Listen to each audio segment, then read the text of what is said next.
Here's my take.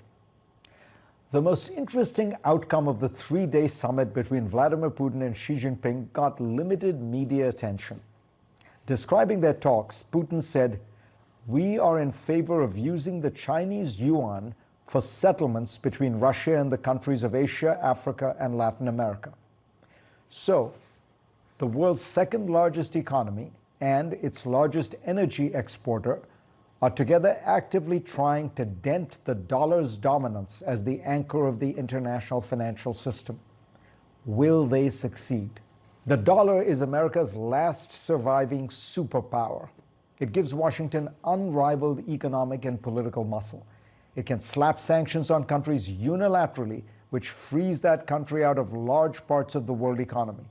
And Washington can spend freely, certain that its debt will be bought up by the rest of the world. The war against Ukraine, combined with Washington's increasingly confrontational approach to China, have created a perfect storm in which both Russia and China are accelerating efforts to diversify away from the dollar. Their central banks are keeping less of their reserves in dollars, and most trade between them is being settled in the yuan. They are also making efforts to get other countries to follow suit. The Biden administration has handled the economic war against Russia extremely effectively by building a coalition of almost all the world's advanced economies. That makes it hard to escape from the dollar into other highly valued stable currencies like the euro or the pound or the Canadian dollar, because those countries are also warring with Russia.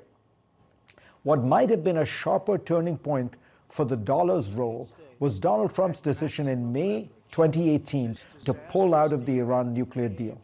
The European Union was strenuously opposed to this move, but it watched as the dollar's dominance meant that Iran was immediately excluded from the world economy. Jean-Claude Juncker, then president of the European Commission, proposed enhancing the euro's role internationally to shield the continent from what he called selfish unilateralism. The Commission outlined a path to achieve this. It hasn't happened. There remain too many fundamental doubts about the future of the euro itself. Dollar dominance is firmly entrenched for many good reasons.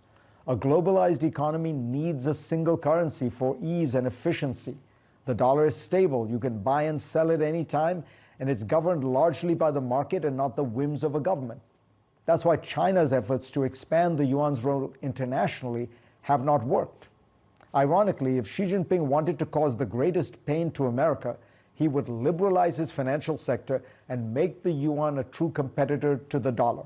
But that would take him in the direction of markets and openness that is the opposite of his current domestic goals. All that said, Washington's weaponizing of the dollar over the last decade has led many important countries to search for ways to make sure that they do not become the next Russia. The numbers are revealing.